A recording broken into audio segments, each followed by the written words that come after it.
Le phénomène de la tempête Daniel qui frappe la Méditerranée. Nous aurons ce soir le plaisir d'accueillir Houaria Benrakta, prévisionniste météo à l'Office algérien de météorologie. Bonsoir madame, merci d'avoir accepté notre invitation.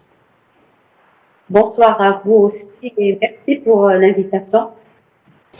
Alors avant de basculer sur le débat, jetant un coup d'œil justement sur ce sujet signé Amel Ameziane Zitouni en ce qui concerne justement quelques détails techniques concernant la tempête Daniel. Daniel, une tempête qui balaie le sud-est de l'Europe et qui s'est glissée vers le nord-est de l'Afrique.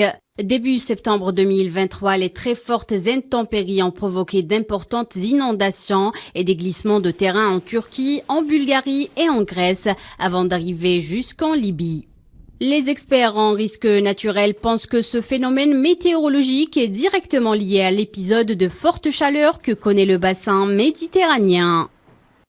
Le coup de chaleur actuel est dû à une situation météo dite en oméga, par rapport à la forme de la lettre grecque oméga. Un anticyclone chaud et sec coincé entre deux gouttes froides, les pieds de l'oméga, vers lesquels converge beaucoup d'humidité.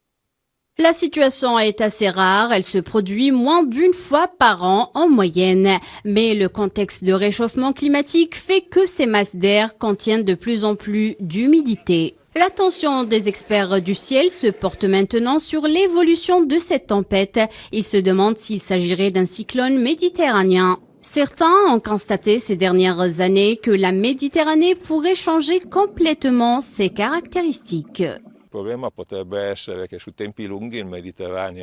La mer Méditerranée est devenue un hotspot de ce qui se passe dans les océans de la planète.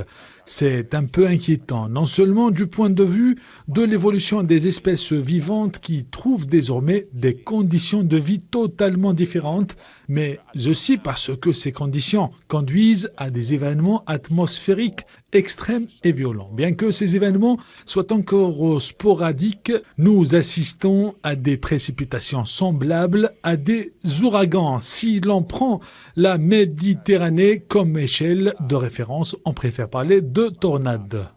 En attendant les dernières inflexions du ciel, la question se pose de l'adaptation des pays face à ces catastrophes coûteuses en vie et en matériel. Allez, sans plus tarder, place au débat avec madame Benrakta. Les cyclones, madame, est-ce que c'est un nouveau phénomène climatique en Méditerranée ou est-ce au fond quelque chose de normal? Alors, ce qui s'est passé en réalité sur la partie est du bassin méditerranéen est surtout caractérisé, ce qu'on appelle par une tempête méditerranéenne.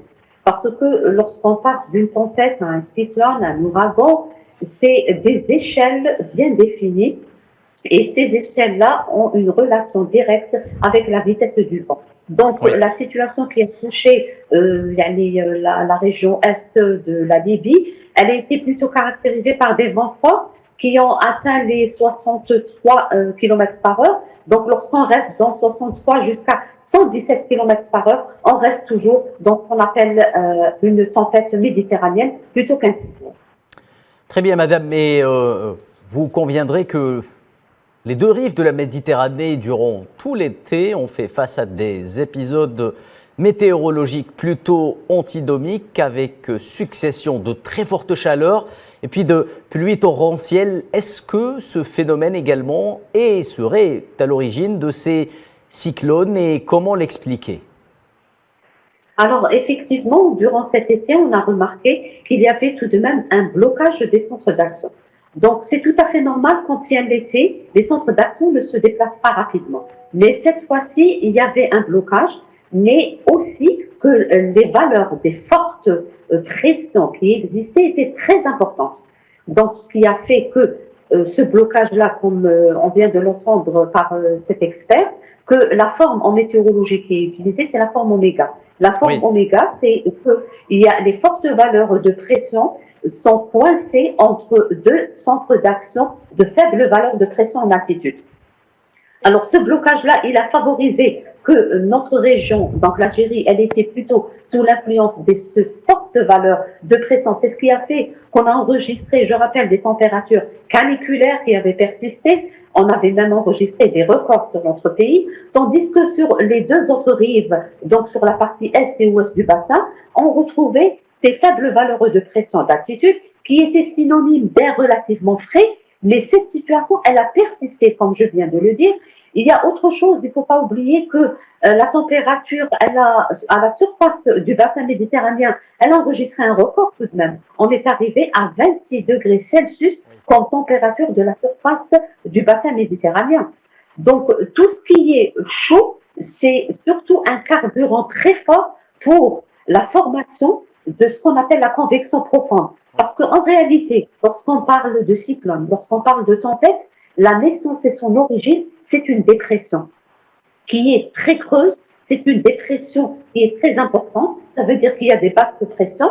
Il y a eu aussi une cyclogénèse, ça veut dire qu'il y avait un creusement de cette dépression, c'est ce qui a favorisé aussi le renforcement des vents et c'est ce qui a fait de la mettre au niveau d'une tempête et non pas d'un cyclone. Peut-être de temps à autre, on a enregistré sur la région est de la Libye des valeurs de vent qui ont dépassé les 118 km par heure, mais c'est surtout un vent moyen qui était coincé entre 63 et 117 qui fait que elle est classée en tempête méditerranéenne.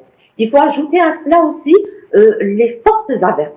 Il y a eu des précipitations très importantes, mais dans un laps de temps qui était vraiment très réduit. Donc, on a enregistré, je rappelle, sur les autres régions comme la Russie, la Turquie, oui. Il y avait la Turquie et la Grèce aussi, on avait enregistré des précipitations, des quantités qui ont avoisiné 800 à 600 mm en 24 heures. C'est 57 fois la normale du mois sur ces régions. Donc, c'est des quantités très appréciables et qui sont tombées dans un laps de temps très réduit. Là, ça veut dire qu'il y avait une forte convection, il y avait la convection profonde. Je vais expliquer un peu, quand on parle de convection, ça veut dire une formation de nuages convectifs qui sont responsables des orages, des averses et des vents forts. Il y avait eu les ingrédients pour que l'activité devienne importante. Il y avait de la chaleur, le carburant, il y avait aussi en altitude de l'air qui était suffisamment froid pour favoriser une expansion verticale très importante du nuage convectif. Donc, tout était là, tout était prêt pour qu'il y ait une activité très importante. Très bien, Madame Benrakta, vous l'avez dit, donc il y a aussi cette question des fortes précipitations auxquelles peut-être la région méditerranéenne n'est pas habituée, notamment durant les dernières années où les côtes, notamment sud de la Méditerranée, font face à une espèce de sécheresse qui devient chronique. Est-ce que la Méditerranée, tout simplement, ou le climat, les caractéristiques climatiques de la Méditerranée, qui est une mer, sont en train de se transformer en caractéristiques d'un océan? Alors, ce qui est vraiment visible, ce qu'on est en train de vivre actuellement, c'est un changement dans tous les paramètres météorologiques concernant la partie du bassin méditerranéen. Vous venez de parler de sécheresse, donc si on entend ce cumul de précipitations qui tombent et on dit qu'on est en sécheresse, peut-être les gens vont dire qu'on est en contradiction. Pas du tout, parce que il y a c'est-à-dire une distribution qui n'est pas homogène ni normale de la pluviométrie. Autrefois, la distribution de la pluviométrie, on l'avait par saison. Actuellement, tout ce qui est bilan ou tout ce qui est le bilan, oui, de toute une année, on peut l'avoir en un mois. Donc, on peut avoir une normale en quelques heures. Donc, c'est ce qui fait que les autres jours, c'est des jours où il n'y a pas de pluie, des jours de non-pluie. Donc, c'est ce qui fait qu'il y a effectivement cette sécheresse. Donc, il ne faut pas oublier aussi que le bassin méditerranéen, il appartient au globe terrestre. S'il y a un changement de climat quelque part, lui aussi va subir cet impact du changement du climat. Il le subit et on est en train de le vivre actuellement. On est en train de vivre cette sévérité dans le temps puisque on vit des situations caniculaires où, je rappelle, Météo Algérie, elle est passée pas loin de cet été, pas loin du mois de juillet, on est passé quand même à un niveau de vigilance rouge concernant des températures extrêmes. Si on parle aussi du froid, je reviens un peu en arrière, Oui. l'hiver aussi, on a envoyé des BMS de grand froid. Donc, on remarque bien que le type du climat commence à changer réellement sur toute la rive méditerranéenne et surtout aussi sur notre région et sur les régions appartenant à l'Afrique du Nord.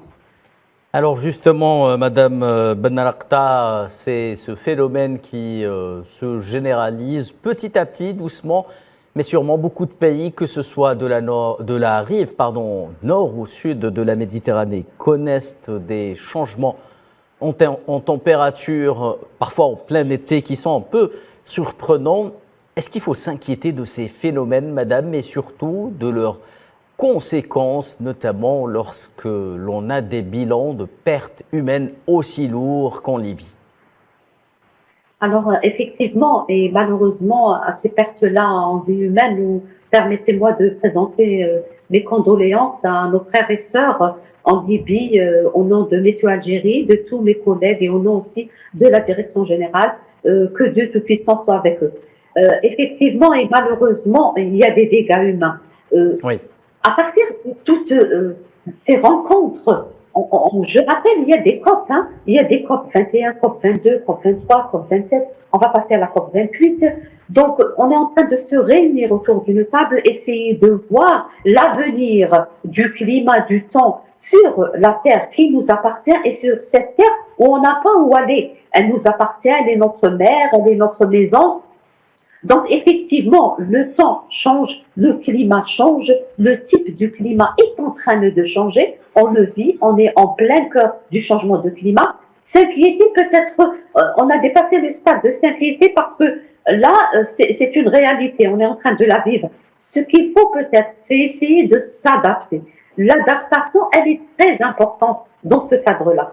Quand je parle d'une adaptation, point de vue citoyen, et une adaptation aussi pour des structures qui ont une habilité d'intervenir en cas de situation pareille. Donc, une adaptation, elle est nécessaire parce qu'on ne peut pas empêcher une perturbation de donner ces quantités de pluie. On ne peut pas détourner une perturbation, on ne peut pas détourner une canicule, ni un grand froid, ni un orage. Mais ce qu'on peut faire, c'est essayer de mieux le prévoir, c'est essayer de se préparer pour le recevoir. Et comme ça, on va essayer de contribuer à la diminution de l'impact de la sévérité de ce phénomène.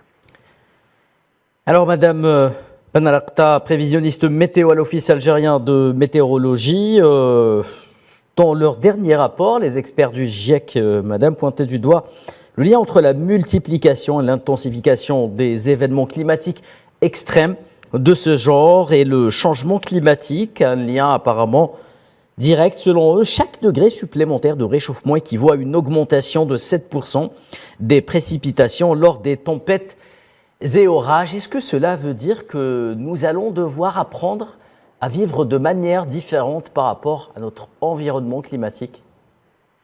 Effectivement, donc quand vous venez de le dire, une augmentation de la température, quand on parle d'une augmentation de la température, c'est l'augmentation de la température moyenne de la surface de la Terre. Alors, une augmentation de 0,5 degré, de 1 degré, a un impact très important sur la circulation générale.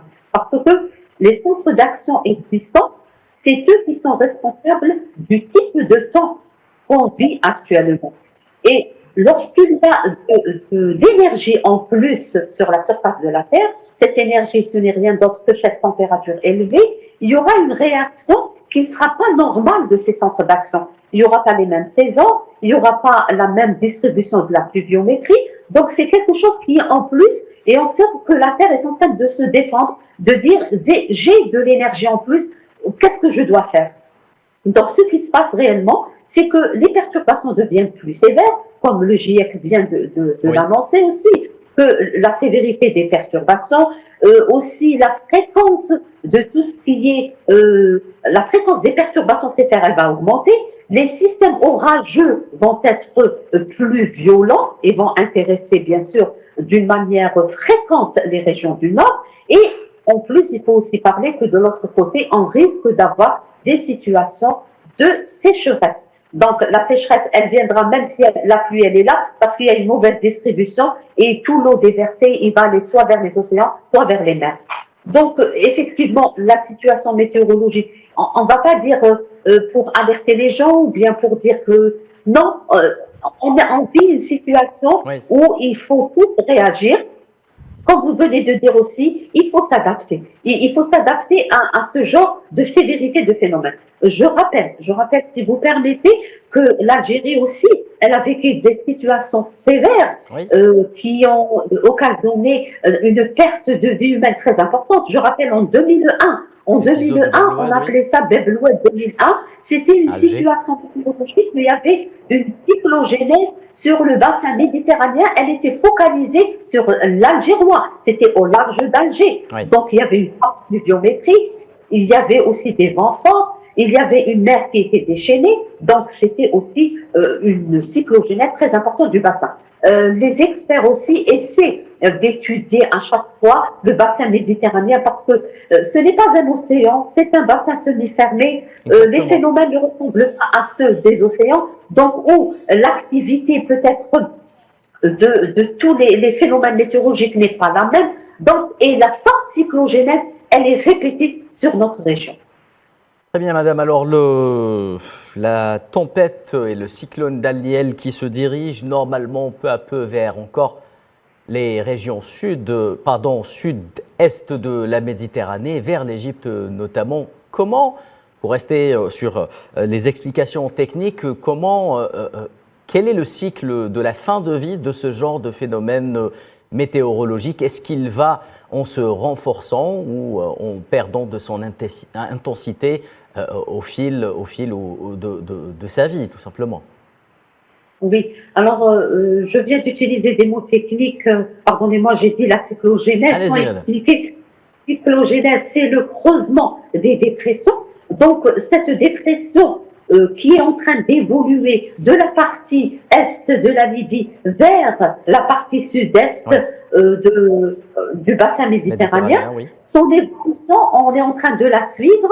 Elle évolue doucement, mais en perdant de son énergie. Parce qu'il ne faut pas oublier que où elle était, elle avait aussi un apport d'humidité très important.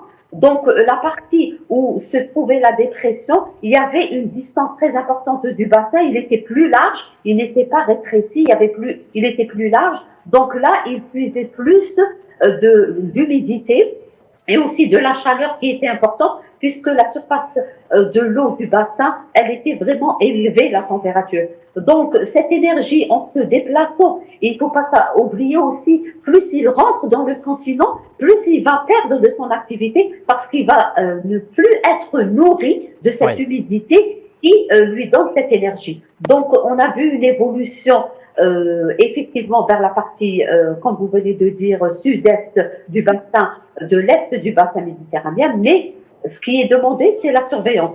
Parce que malgré tout ce qu'on connaît des cyclones, on vient de dire qu'il y a un changement dans le climat. Donc, ce qu'il faut comme météo, c'est de faire la veille continue et le suivi de son évolution pour pouvoir donner des alertes précoces. Et l'homme, Madame Benarakhta, semble parfois impuissant devant la puissance, les conséquences de tels épisodes météorologiques et climatiques. Y a-t-il une forme? Comment lutter contre ces épisodes? Est-ce qu'on peut les prévenir? Quelle manière peut-on lutter peut-être en amont efficacement? Ou est-ce que l'on est contraint, obligé d'en subir les conséquences tant que nous n'avons pas changé nos habitudes de consommation vers une consommation, notamment en énergie plus respectueuse de l'environnement, par exemple? Oui, effectivement, j'allais le dire que ce n'est pas seulement le facteur météo à 100% qui a causé tous ces dégâts. Il ne faut pas oublier que l'homme et l'être humain aussi, il a une part de responsabilité. Venons ici parler de cette vulnérabilité des lieux. Alors, les lits d'oued, des fois, ne sont pas nettoyés. Des fois, il y a des constructions dans des lits de web. Aussi, si on parle des avaloirs, aussi, des fois, il n'y a pas un bon entretien des avaloirs. Il y a aussi les barrages et les bassins versants. C'est un tout. Donc, effectivement, la nature, elle est en train de nous donner une pluviométrie très importante. Malheureusement, son impact, il est néfaste sur nous. Mais ce qu'il faut faire, et moi, je dis qu'il y a deux choses à faire. Premièrement, quand j'ai parlé d'une adaptation, c'est que on puisse prévoir aussi l'arrivée du phénomène. Donc, c'est ce qui fait le rôle de la météorologie. Elle est là autant que secteur d'essayer de prévoir l'arrivée des phénomènes, d'améliorer la prévision, d'être plus pointu, plus fin sur la région qui va être touchée, sur peut-être les quantités qu'on peut enregistrer. Mais ici, je dis que la science a ses limites, parce qu'on a vu que tous les modèles de prévision numérique du temps déterministe qui existent actuellement n'ont pas prévoir la quantité. Ils ne peuvent pas prévoir la quantité que peut déverser un orage ou une tempête pareille. Donc, on s'approche de la réalité, mais on n'arrive jamais à donner une valeur exacte. Pour cela, j'ai dit que le secteur de la prévision, il est là. Donc, vous demandez est-ce qu'on peut prévoir? Oui, on peut prévoir l'arrivée d'un phénomène, mais sa sévérité et donner exactement des quantités appréciables qui tombent, on ne peut pas arriver à ce but-là. Ça, c'est la science et c'est sa limite. Il y a autre chose. Il faut qu'il n'y aura pas, c'est-à-dire une adaptation unisectorielle. Il faut que tous les secteurs concernés soient au même niveau d'information, soit que ces secteurs-là qui sont habilités d'intervenir en cas de situation extrême ou sévère, et tout un système développé, préparé pour intervenir en cas de ce genre de situation. Je vais vous donner un exemple. Par exemple, notre pays, il est habitué à recevoir en cette période de transition pas des tempêtes, mais plutôt une convection et des situations convectives qui intéressent surtout les régions de l'intérieur du pays et qui risquent de déborder sur nos côtes. Donc, connaissant cette information, aussi en ayant l'information de Météo Algérie qui est actualisée à chaque fois, en suivant les alertes, en suivant les BMS, on peut faire un petit planning d'intervention. Il faut aussi connaître les zones vulnérables, c'est très important.